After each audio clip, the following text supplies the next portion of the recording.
সুন্দর আঁকাবাঁকা পথ ধরে চলে যাচ্ছিলাম পাহাড়ের উপরে। মালয়েশিয়ার রাস্তাগুলো এত সুন্দর হয়, আর পাহাড়ের উপরে উঠতে গেলে তো এরকম সাপের মতো রাস্তা দিয়ে উঠতে হয়। আসসালামু আলাইকুম, নতুন একটা ব্লগে সবাইকে ওয়েলকাম জানাচ্ছি। আমরা ঈদের পরের দিন যাচ্ছিলাম খুব সুন্দর একটা জায়গায় ঘুরতে। যেহেতু ঈদে তেমন একটা ঘোরাঘুরি হয়নি, আর যেই জায়গাটাতে যাচ্ছিলাম সেই জায়গাটা আমাদের বাসা থেকে খুবই কাছে, মাত্র 40 মিনিট ড্রাইভ করে গেলেই কিন্তু হয়ে যায়। তো এই যে দেখুন, সাপের মতো প্যাচের রাস্তা দিয়ে যাচ্ছি, পাহাড়ের উপরে উঠছিলাম আমরা। আর এরই মধ্যে কিন্তু পৌঁছেও গিয়েছে আমাদের গন্তব্যস্থানে। আমরা চলে আসছি কোলমার ট্রপিক্যালে, যেটাকে অনেকে ফ্রেঞ্চ ভিলেজ নামেও চিনে থাকে। তো এই জায়গাটা খুবই সুন্দর একটা জায়গা, একদম ছোট্ট একটা ফ্রান্সের মতো দেখতে। তো এটাতে কিন্তু এন্ট্রি টিকিট লাগে, অ্যাডাল্টদের জন্য 14 রিঙ্গিত করে লাগে, মানে 14 রিঙ্গিত। আর বেবি বা কিডস যারা, তাদের জন্য 10 রিঙ্গিত করে লাগে। তারপরে ঢুকতেই বাম দিকে চলে যাবে জাপানিজ গার্ডেন, আর ডান দিকে ফ্রেঞ্চ ভিলেজ।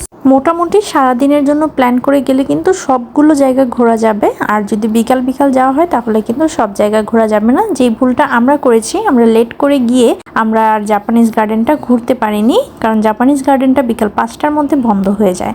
আমরা ওখানে 4টার সময় গিয়েছি। যদি আগে জানতাম যে 5টার সময় বন্ধ হয়ে যায়, তাহলে আমরা জাপানিজ গার্ডেনটা ঘুরে দেন ফ্রেঞ্চ ভিলেজের এখানে আসতাম। আর এখানের পার্কিংয়েরও কিন্তু খুব সুন্দর সুব্যবস্থা আছে। আলহামদুলিল্লাহ, চলে আসছি আমরা ফ্রেঞ্চ ভিলেজ। জায়গাটা কিন্তু ছোট্ট একটা ফ্রান্স বলা যেতে পারে, খুবই সুন্দর একটা জায়গা। সো গাড়ি পার্কিং করে আমরা চলে আসছি। জায়গাটা খুব বেশি বড় না, অনেকে স্টে করে, যেহেতু পাহাড়ের উপরে তো একটু ঠান্ডা ঠান্ডাও লাগে। অনেকে এখানে স্টে করে, এক রাত থাকে। হোটেলও আছে ভিতরে। দাঁড়াও, ভিতরে যাই, চলো সামনের দিকে হাঁটি।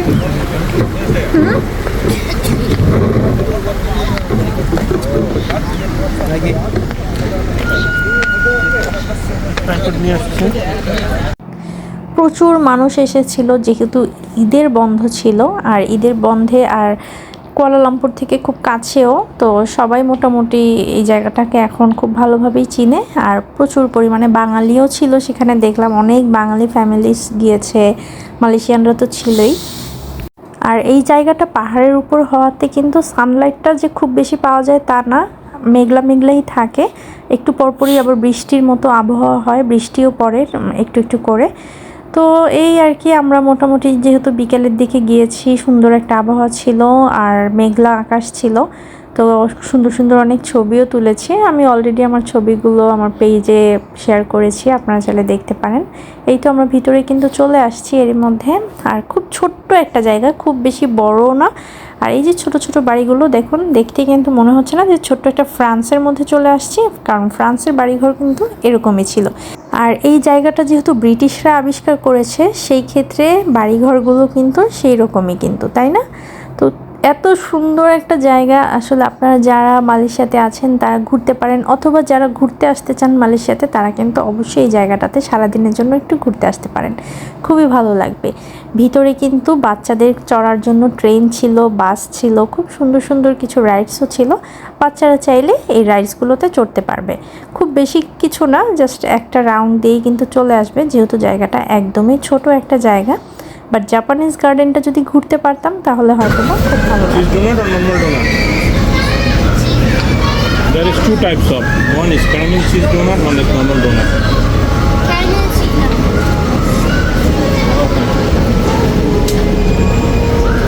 আর এখানে কিন্তু খাবারের অপশন একদমই কম, জাস্ট হাতে গোনা 3-4টা দোকান। সেটার মধ্যে একটা স্টারবাকস ছিল, 7-Eleven ছিল, আর 2টা ফুড কর্নার ছিল। বাট অনেক এক্সপেন্সিভ, সেটা মাথায় নিয়েই কিন্তু সেখানে যেতে হবে, যেহেতু টুরিস্ট প্লেস। আর তেমন কিছুই নাই ভিতরে, ছোট্ট একটা জায়গা, 2টা মাত্র দোকান। তো দামগুলোও কিন্তু প্রচুর পরিমাণে। আপনারা চাইলে খাবার নিয়েও আসতে পারেন, অথবা চাইলে এখানে হালকা পাতলা খেতে পারেন।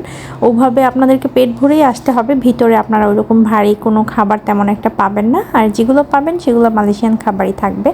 আর এই যে দেখুন, ভিতরে কিন্তু মোটামুটি বাচ্চাদের চড়ার জন্য সুন্দর সুন্দর কিছু ছোটোখাটো রাইডসও ছিল। মানে সব দিক থেকে বলতে গেলে জায়গাটা হচ্ছে মানে কি বলবো 50 কদম বা 100 কদম হাঁটলেই মনে হয় যে শেষ হয়ে যায়, মানে এই মাথা থেকে সেই মাথা। এই যে গেটও দেখা যাচ্ছে, জাস্ট এতটুকু জায়গা। এই জায়গাটাই আসার জন্য মানুষ কিন্তু প্রচুর পরিমাণে ভিড় হয়। আস্তে আস্তে মানুষ জাপানিজ গার্ডেন ঘুরে দেন হচ্ছে এখানে আসছিল। তো পুরোটা জায়গায় ঘোরার জন্য সবাই প্ল্যান করে আসে যাতে জাপানিজ গার্ডেনটাও ঘুরতে পারে, যেহেতু জায়গাটা খুবই ছোট এই জন্য। আর কিছু দোকানও ছিল, যাতে শোপিসের দোকান, অনেকে তো সাজানোর জন্য, ঘর সাজানোর জন্য নিয়ে যায় বা স্মৃতি হিসেবে নিয়ে যাওয়ার জন্য। আর এই যে আশেপাশে দেখছেন এগুলো কিন্তু সব হোটেল ছিল। আর এরই মধ্যে একটু ক্ষুধা লেগে গিয়েছিল, আমরা অলরেডি খেয়ে এসেছি, তারপরেও একটা আছে না যে বিকেল টাইমে একটা স্ন্যাক্সের ক্ষুধা লাগে। তো ভাবলাম আয়াত হচ্ছে ডোনাট চাচ্ছিল, ওকে ডোনাট কিনে দিলাম। আর আমি হচ্ছে কি যেন একটা হটডগের মতো কিছু একটা ছিল, নামটা আমি ভুলে গেছি, ওটা একটা নিয়েছি। তো এই তো টুকটাক আমরা একটু খাওয়া দাওয়া করলাম আর কি, হালকা পাতলা বিকেলের স্ন্যাক্স এটাই খেলাম। 我们看一下子，C only Teach me the aim, right? I have to follow this. Okay. Thanks. Thank you so much. We got experience too. Yes.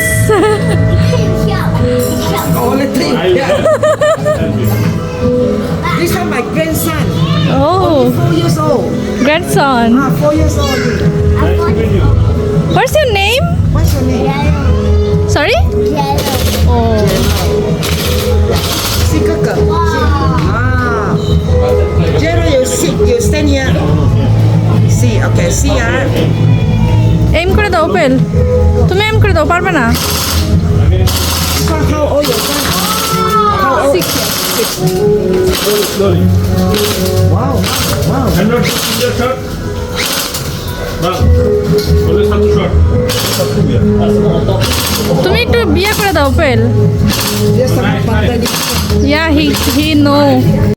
তো এখানে হচ্ছে গান শট ছিল, আয়াত খুব বায়না ধরছিল এটা খেলার জন্য। তো ভাবলাম যেহেতু বাচ্চা মানুষ আসলে ঘুরতে আসলে এটা সেটা তো একটু চাই, তো ওকে দিলাম এটা খেলতে। বাসায় যেহেতু আয়াত গেম খেলে, তো ওর এইম কিন্তু খুব সুন্দর, মাশাল্লাহ খুব সুন্দরভাবে করছিল, পারছিলও নিজে নিজে, কিন্তু ওর জন্য আর কি গানটা একটু বেশি বড় হয়ে গিয়েছিল। Wow. Nice. Wow, very good. Lihai ni. Oh, you also lihai. Good. Thank you for your lesson. Yeah Follow your lesson.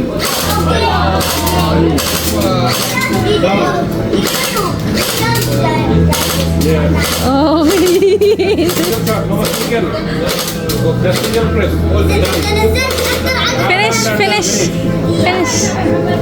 মোটামুটি 1 ঘন্টা ঘুরলেই কিন্তু ভেতরের জায়গাটা একদম ঘোরা কমপ্লিটই হয়ে যাবে। তো আমাদের মোটামুটি ঘোরা কমপ্লিট, ভিতরে যা যা ছিল সব সুন্দরভাবে দেখে ফেলেছি, আর কিছু ছবিও কিন্তু তুলেছি, কারণ এত সুন্দর জায়গায় এসে যদি কিছু ফটো সেশন না করি তাহলে তো আর কেমন হলো।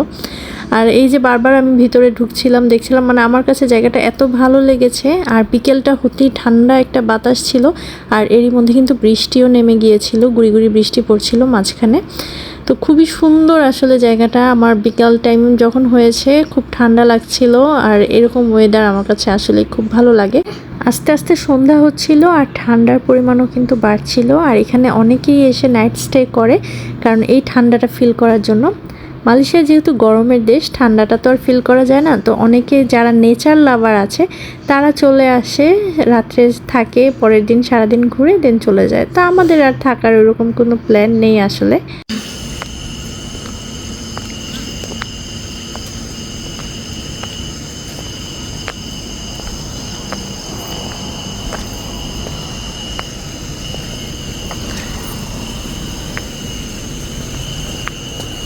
And bubble দেখো। এটা হচ্ছে ফ্রেঞ্চ ভিলেজের রাতের ভিউ, আর এগুলো কিন্তু সব হোটেল, যারা নাইট স্টে করতে চায় তারা এখানে থাকে। খুব সুন্দর একটা ওয়েদার, তো ঠান্ডা একটা ওয়েদার পরে, মানে বিকেলের দিকে তো অনেক ঠান্ডা লাগে, আমাদেরও অনেক ঠান্ডা লাগতেছে এখানে, মোটামুটি ভালোই ঠান্ডা, আকাশ মেঘলা। তো যারা এরকম আর কি একটু ঠান্ডা ওয়েদার ফিল করতে চায় তারা এখানে নাইট স্টে করে।